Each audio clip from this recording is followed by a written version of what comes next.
Bhagyalakshmi serial. ಭಾಗ್ಯ ತಾಂಡವ್ಗೆ ಮತ್ತೆ ಮದುವೆ ಮಾಡಲು ಹೊರಟ ಮಕ್ಕಳು ಹೆತ್ತವರು ಒಂದಾಗ್ತಾರ. ಭಾಗ್ಯ ಹಾಗೂ ತಾಂಡವ್ ಮಕ್ಕಳ ದೆಸೆಯಿಂದಾಗಿ ಇಬ್ಬರು ಒಂದಾಗಿ ಜೀವನ ನಡೆಸುವಂತೆ ಆಗಿದೆ. ವಿಚ್ಛೇದನ ತನಕ ತಾಂಡವ್ ಮುಂದುವರೆದು ಇರುತ್ತಾನೆ.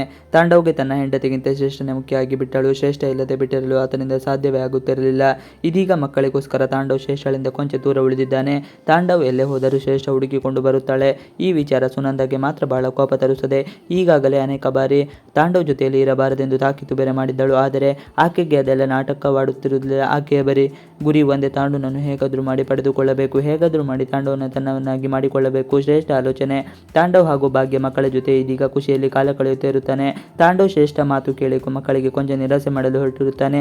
ಆದರೆ ಆತನ ಮಕ್ಕಳು ಮಾತ್ರ ಇದಕ್ಕೆಲ್ಲ ಅವಕಾಶ ಕೊಡುವುದೇ ಇಲ್ಲ.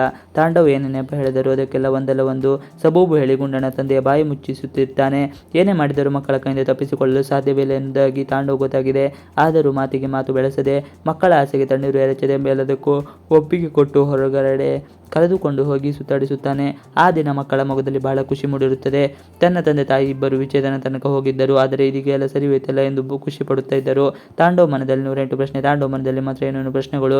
ಆತ ಕೂಡ ಏನು ಮಾಡಬೇಕು ಎಂದು ತೋಚದೆ ಸುಮ್ಮನೆ ಇರುತ್ತಾನೆ. ಇದನ್ನೆಲ್ಲ ನೋಡಿದ ಶ್ರೇಷ್ಠ ಮಾತ್ರ ಬಹಳ ಕೋಪ ಬರುತ್ತದೆ. ತಾಂಡವ್ ನನ್ನ ಜೊತೆ ನನ್ನ ಮನೆಯಲ್ಲಿ ಇರುತ್ತಾನೆ ಎಂದುಕೊಂಡರೆ ಈ ರೀತಿ ಭಾಗ್ಯ ಹಾಗೂ ಆಕೆಯ ಮಕ್ಕಳನ್ನು ಕರೆದುಕೊಂಡು ಎಲ್ಲೆಲ್ಲೂ ಸುತ್ತುತ್ತಾ ಇದ್ದಾನಲ್ಲ ಎಂದು ಕೋಪದಿಂದ ಹೇಳುತ್ತಾಳೆ.